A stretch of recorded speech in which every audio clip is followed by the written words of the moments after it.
Doctor আঙ্কেলটা খুবই ভালো ছিল, তার ব্যবহারটা অনেক সুন্দর ছিল। আসসালামু আলাইকুম বন্ধুরা, তোমরা সবাই কেমন আছো? আশা করি ভালো আছো আল্লাহর রহমতে। আমি অনেক ভালো আছি।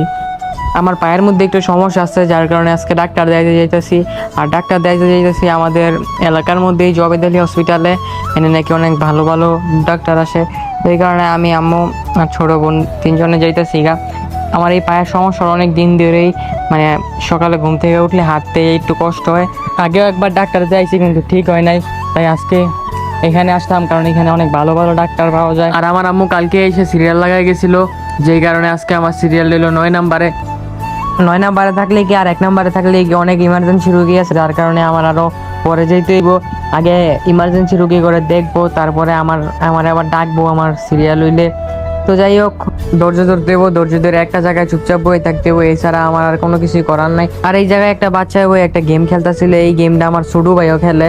যখন 5 দিন টানা নেট ছিল না, তখন আমি আর আমার ভাই এই গেমটাই খেলতাম, ইন্ডিয়ান বাইক রেস গেম। তো অবশেষে আমার সিরিয়াল আইলো, আমি গেলাম। তো ডাক্তারের দিকে কইলো যে একটা হাফ প্যান্ট পরে দিতে, কারণ পাউডার দেখতে হইব যে উপর দিয়ে ফুলা টুলা আছে কিনা। তো এই কারণে আমি আবার বাসায় যেতেছি আর্ধেকটা একটা হাফ প্যান্ট পরে আসার জন্য।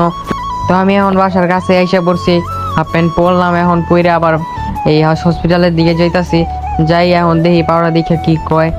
ডাক্তার জিজ্ঞাসা যে তোমার বাসা কোথায়? আমি কইছি জানতে 2 মিনিট লাগবে, এই কারণে কইলো যে যাও তাহলে প্যান্টটা চেঞ্জ করে আয়ো। তো আমি প্যান্ট চেঞ্জ করে আয়া পড়লাম আবার হসপিটালে যাই। এটা দেখতে আমি কোনো ভাবতেই পারি নাই, কারণ আমি যাওয়ার সাথে সাথে আরো অনেকগুলা রোগী ঢুকে গেছে, আর একজনের পর একজন ঢুকতেছে। এখন আমি সিরিয়ালই পাইতেছিলাম না, অনেকক্ষণ লাগায় আইয়া বয়ে দিছি। এখন আর অনেকক্ষণ বয়ে থাকতে হইব, কারণ ইমার্জেন্সি রোগীর অভাব নাই। আর খালি হাত পাও ভাঙ্গা রোগী, এই যে একটা পোলা এখন হাত ভাঙ্গাইছে, হ্যাঁ বয়ে দিচ্ছে, হ্যাঁ আমার আগে যাবো, কারণ হ্যাঁ ইমার্জেন্সি রোগী। হ্যাঁ হাত ভাঙ্গা দেয় খ্যানের যতগুলা মানুষ আছে সবাই এক লাগে বইয়া ইচ্ছা মতো জ্ঞান দিতেছিল। আর এই জ্ঞান হইনা আমার মাথা নষ্ট হয়ে যাইতেছিল, এক কথা কয় আরেক কথা কয়। আর নেমে দিয়ে বেচারা স্যার হাত ভাঙ্গা রয়েছে, হ্যাঁ এই ব্যথা লইয়া আবার এই মানুষের কথা সহ্য করতে গেছে। তা আমি কই কি, যারা এইসব জ্ঞান দেন তারা জ্ঞান না দিয়া হয়তো বা জমি লেখা দিয়েন, নয়তো টাকা পয়সা যা সম্পত্তি আছে সব হ্যাঁ নামে লেখা দিয়েন, তাও জ্ঞান দিয়েন না। তো অনেকক্ষণ বসে থাকার পরে দেখলাম যে একটা ভাইয়া আইলো, আইয়া এই সবার থেকে ভিজিট নিতেছে। তো আমি তারে কইলাম যে আমার সিরিয়াল 9 নাম্বার। তো এখন অনেকগুলো পেশেন্ট ঢুকতেছে আর বাইরে দিতেছে, আমি ঢুকার সুযোগ পাইতেছি না। তারপর বাইরে এগুলো দাঁড়াও, আমি স্যারের করে ঢুকাই দিতেছি। তারপরে আমার ডাক্তারের কাছে পাঠাই দিল। এখন আমি এই বইলাম, আমার পাওয়া দেখলো, তারপরে 2টা পরীক্ষা দিল। তারপরে আমি আর আম্মু বাইরে গেলাম পরীক্ষাটি করায়, তারপরে আবার আইতে হইব।